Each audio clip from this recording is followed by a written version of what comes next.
The Cavalcade of America, sponsored by DuPont, maker of better things for better living through chemistry, presents Stephen Vincent Benet's modern miracle play, A Child is Born, starring Helen Hayes as the innkeeper's wife, with Philip Merivale as the husband.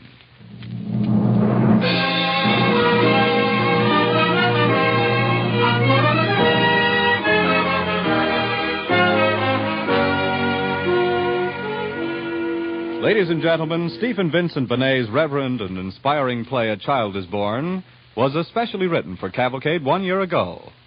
We repeat it tonight because it was so widely acclaimed as a drama of great power, and because it uniquely relates to a war-torn world, the timeless story of the Christmas birth in Judea. To introduce A Child is Born, Cavalcade is privileged to present William Rose Benet, brother of the late Stephen Vincent Benet.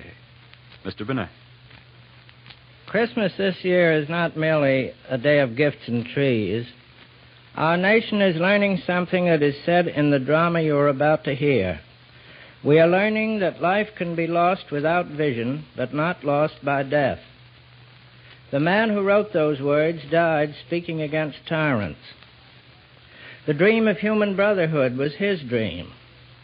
Now the tide of battle is turned. Slowly but surely we are wearing down the forces of manifest and unbearable evil. But there is also this. What my brother meant when he said here, something is loose to change the shaken world. He meant a better future for all men. Remember that.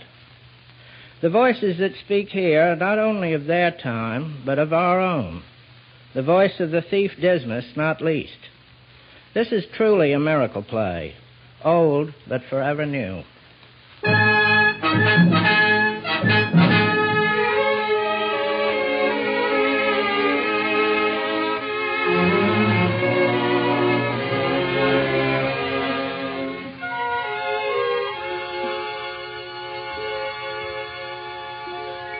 In Bethlehem of Judea there shall be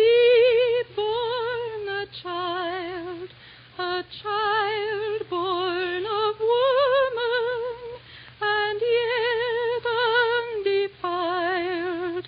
King Herod, now what will you say of the child in the stable this cold Singing again? winter day? I told you not to sing. I'm sorry. I forgot. Forgot. That's fine. That's wonderful. That answers everything. The country's occupied. We have no country. You've heard of that, perhaps? You've seen the soldiers, haven't you? You know just what can happen to our sort of people once there's a little trouble. Answer me. I've seen, I know, but... But, oh, la. Sometimes I think your ways will drive me mad. Is it your business what King Herod does? Is it your place to sing against King Herod? Do you pretend to know the ins and outs of politics and why the great folk do the things they do and why we have to bear them? Because it's we who have to bear them first and last and always in every country and in every time. They grind us like dry wheat between the stones, don't you know that? I know that somehow kings should not be wicked and grind down the people. I know that kings like Herod should not be. All right. I'm not denying that. I'm reasonable enough. I know the world. It's a bad world, but it must last our time. Herod is Herod, but my in's my in.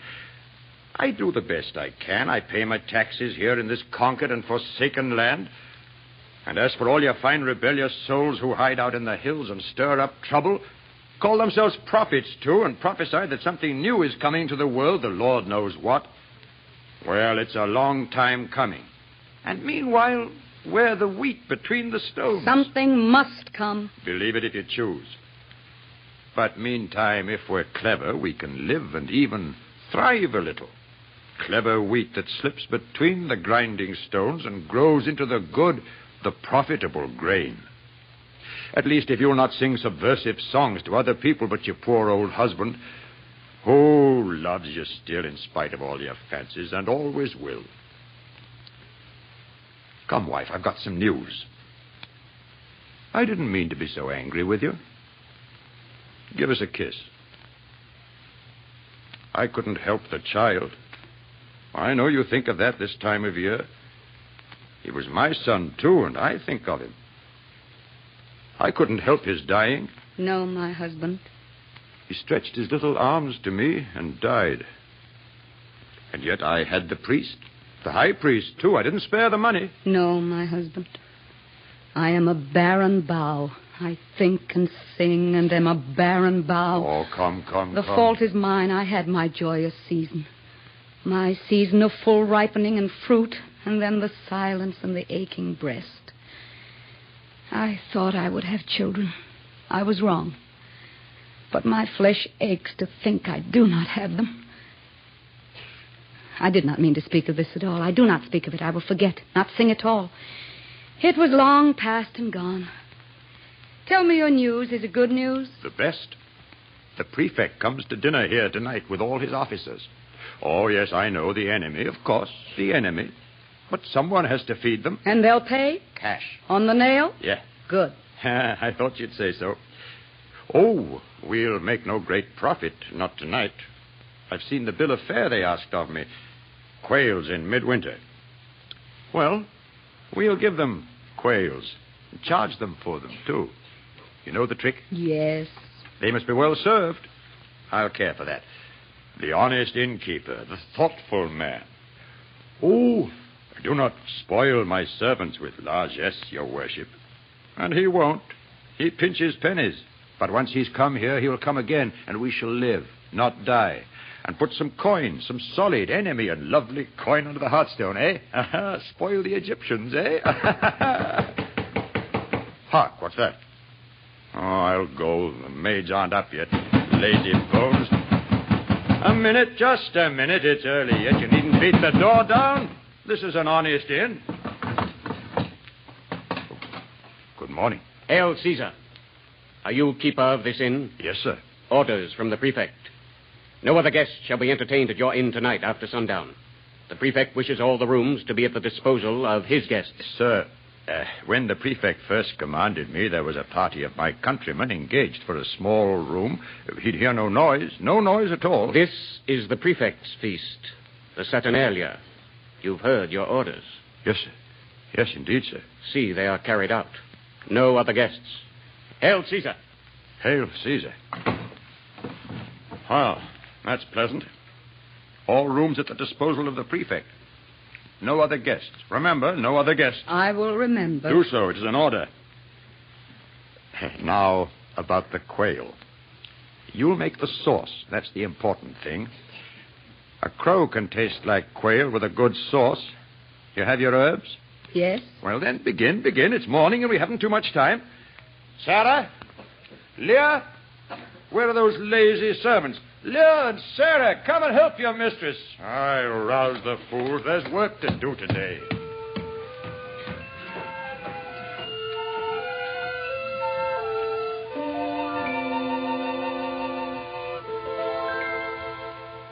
You are listening to Helen Hayes as the innkeeper's wife and Philip Merivale as the innkeeper in Stephen Vincent Benet's A Child is Born. Presented on the Cavalcade of America. Sponsored by DuPont.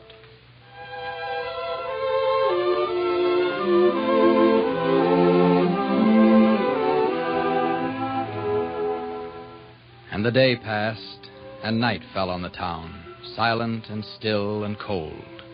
The houses lay huddled and dark beneath the watching stars, and only the inn windows streamed with light. Gentlemen, men of Rome. What's the prefect saying? Mindful of Rome's historic destiny and of our good friend King Herod, who has chosen alliance with Rome rather than a useless struggle, keep them under with a firm hand. What is he saying up there? I don't know. I don't know the big words. The soldier said... Oh, you and your soldier. Oh, he's not so bad. He brought me a trinket, see? You and your Roman trinkets. Here, what's this? Why are you standing idle? They're calling for more wine. Let Leah serve them. She likes their looks. Sarah. Yes, mistress. Please, Sarah. We've talked like this so many times. Very well, mistress, but let her go first. Get up the stairs, you little soldier's comfort. I hope he pinches you. Mistress, it's not my fault. Does Sarah have Go, both of you. Very well. You ought to beat the girl. She's insolent and shows it. We can't be too hard on her. Her father's dead, her brother's in the hills.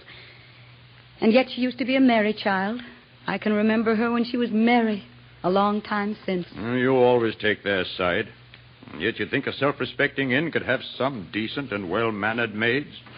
But no such luck. Sullens and sluts, the lot of them. Give me a stool. I'm tired. Say 30 dinners. And double for the prefect. And the wine. Best, second best, common. Mm-hmm. Not bad. But then, why do you sit there staring at the fire, so silent and so waiting and so still? I do not know.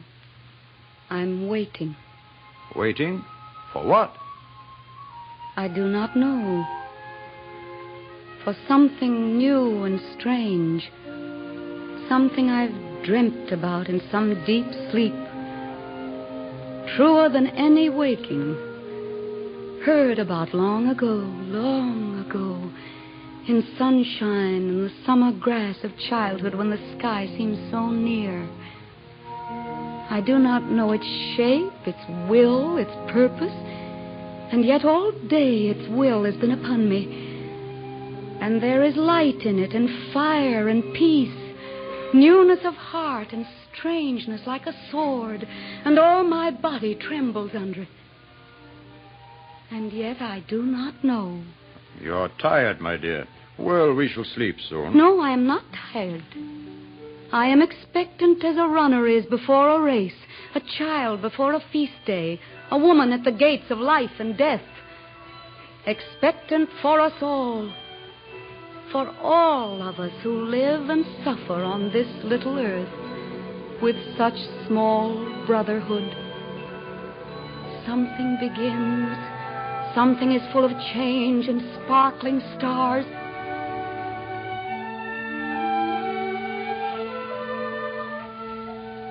And yet, I cannot read it yet. I wait and strive and cannot find it. Oh, what's that? They can't come in. I don't care who they are. We have no room. Go to the door. Well? Is this the inn? Sir, we're travelers, and it's late and cold. May we enter? Who is it? Just a pair of country people, a woman and a man. I'm sorry for them, but... My wife and I are weary. May we come in? I'm sorry, my good man. We have no room tonight. The prefect's orders. No room at all? No, it's not my fault. You look like honest and well-meaning folk, and nobody likes turning trade away, but I'm not my own master. Not tonight. It may be in the morning. Wait. Must you mix in this? Wait. Good sir, the enemy are in our house, and we...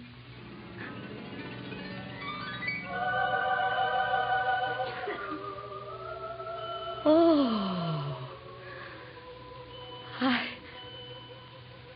did not see your wife. I did not know. Her name is Mary. She is near her time.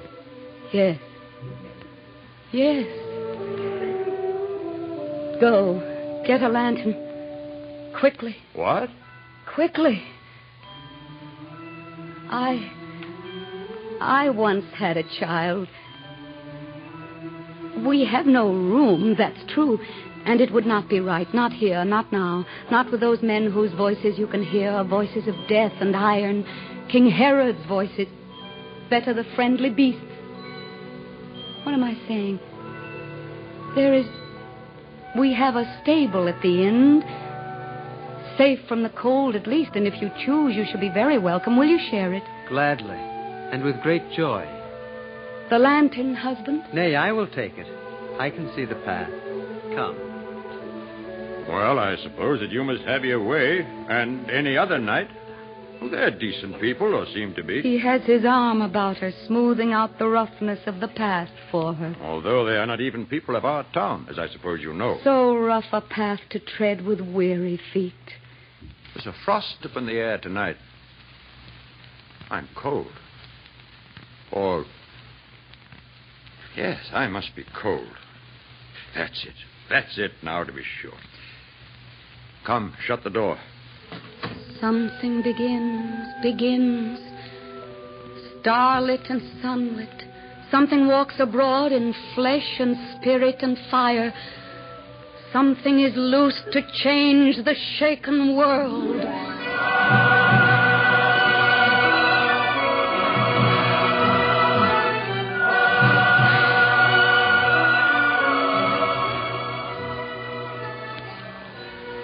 The night deepens. The stars march in the sky. The prefect's men are gone. The inn is quiet. But in the street outside,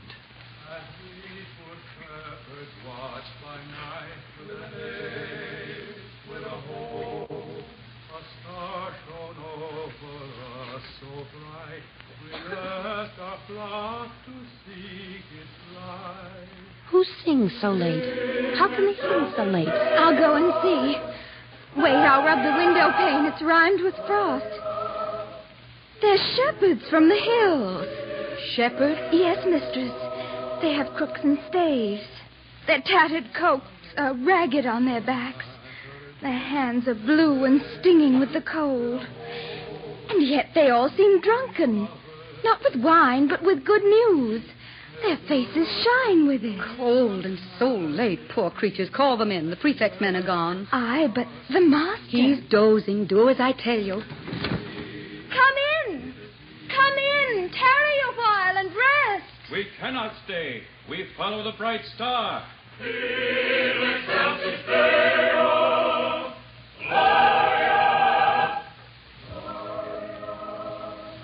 Where did they go? Would they not stay with us? Mistress, they did not even look on me. They looked ahead. They have gone toward the stable. The stable of our inn. The stable of our inn? And they are gone. Aye, gone, but... Mistress, do you hear? Hear what? The tread of steeds on the hard ground. Iron-hoofed, ringing clear. A company that comes from out the east. I've never seen such things. I'm afraid. These are great lords. Great kings with strange and memorable beasts. And crowns upon their heads. What's that? What's that? Lords, nobles, kings here in Bethlehem, in our poor town? What fortune! Oh, what fortune! Stand from the window there, you silly girl. I'll speak to them. My gracious, noble masters, worthy and mighty kings, our humble inn is honored by your high nobility. Come in, come in. We've fire and beds and wine. Come in, tarry a while and rest. We cannot stay. We follow the bright star.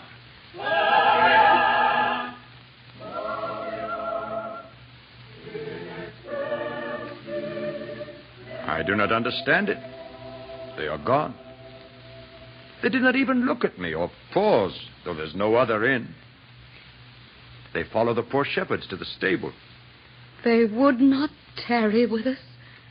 No, not one. And yet... Peace, husband. You know well enough why none would tarry with us, and so do I. I lay a while in sleep, and a voice said to me, Gloria, Gloria, Gloria in excelsis Deo. The child is born, the child is born.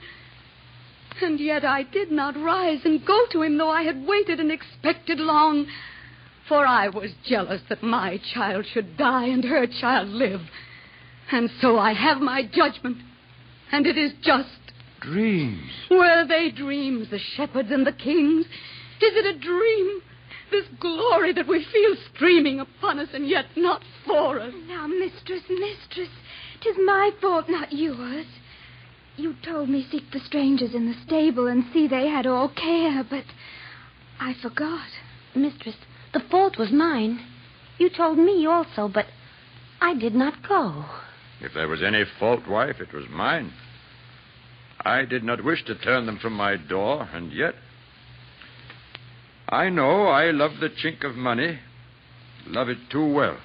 The good, sound, thumping coin. Love it, oh God, since I am speaking truth, better than wife or fire or chick or child. better than country, better than good fame. Would sell my people for it in the street or for a price, but sell them. And there are many like me, and God pity us. God pity us, indeed, for we are human and do not always see the vision when it comes, the shining change. Or if we see it, do not follow it, because it is too hard, too strange, too new. And now I know this, standing in this light, who have been half alive these many years, brooding on my own sorrow, my own pain. Life is not lost by dying. Life is lost minute by minute, day by dragging day, in all the thousand small, uncaring ways, the smooth, appeasing compromises of time, which are King Herod and King Herod's men, always and always. Life can be lost without vision, but not lost by death. Lost by not caring, willing, going on beyond the ragged edge of fortitude to something more, something no man has seen. You who love money, you who love yourself, you who love bitterness, and I who loved and lost and thought I could not love again, and all the people of this little town, rise up. The loves we had were not enough. Something is loose to change the shaken world, and with it we must change. Now, that's well said. Who speaks there? Who are you? Who? Oh, my name is Dismas. I'm a thief.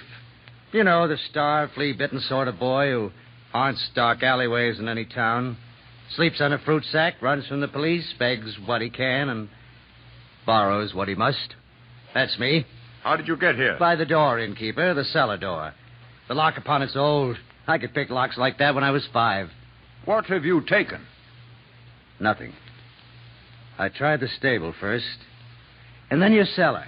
I slipped in, crept up, rolled underneath the bench while all your honest backs were turned, and then... And then? Well, something happened. I don't know what.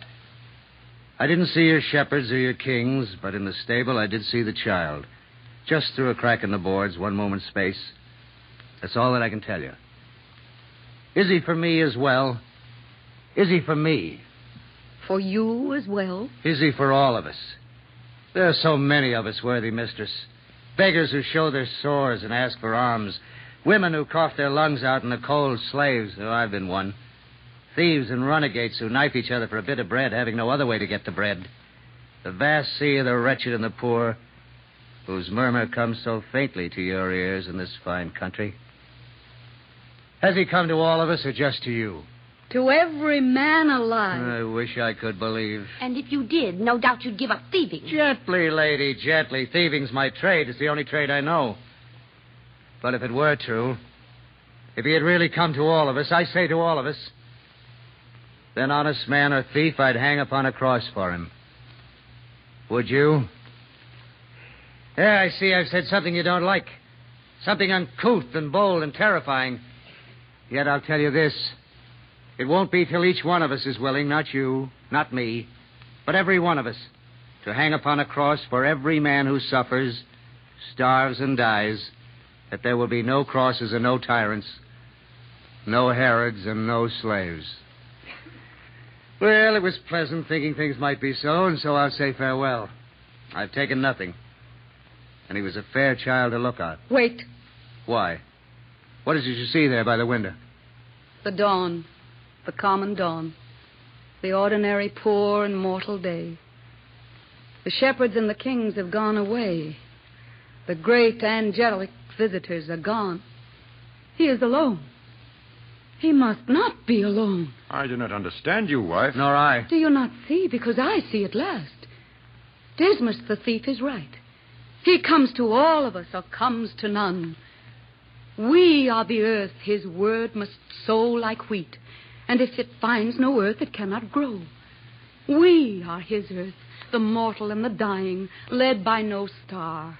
The sullen and the slut, the thief, the selfish man, the barren woman. And yet, unless we go, his message fails. Will he bring peace? Will he bring brotherhood? He would bring peace. He would bring brotherhood. And yet he will be mocked at in the street. Will he slay King Herod and rule us all? He will not slay King Herod. He will die.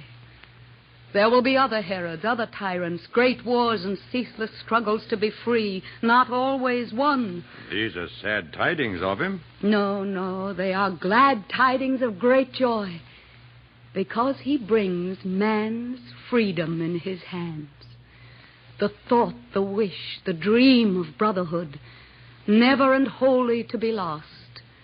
The water and the bread of the oppressed, the stay and succor of the resolute, the harness of the valiant and the brave, the new word that has come to the shaken world. And though he die, his word shall grow like wheat, and every time a child is born in pain and love and freedom hardly won, born and gone forth to help and raise mankind, there will be women with a right to say, Gloria, Gloria in excelsis Deo, a child is born. Gloria. Gloria. Come, let us go. What can we bring to him? What mortal gifts? I have a ribbon.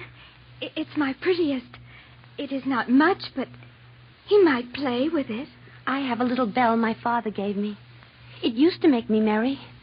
I've kept it. He may have it. My pocket's empty. My rags are bare. But I can sing to him. That's what I'll do. And if he needs a thief to die for him. Don't speak of dying. It's a nasty thing. Nasty and cold. And I will give my gold. I say I'll give my gold. All of my gold. Every round piece. Oh, do not look at me so judgingly with your child's candid eyes. I'm but a man. I will give all. Give all. Give all my heart. And I my faith through all the years and years. Though I forget, though I'm led astray, though after this I never see his face, I will give all my faith. Come, let us go. We, the poor earth, but we, the faithful earth. Not yet the joyful, not yet the triumphant, but faithful, faithful to the end of time. Come. Come, all ye faithful. Joyful and triumphant. Come ye, oh, come ye to Bethlehem. Come and behold him, born the King of angels. Oh, come, let us adore him. Oh, come, let us adore him. Oh, come, let us adore him. Christ the Lord.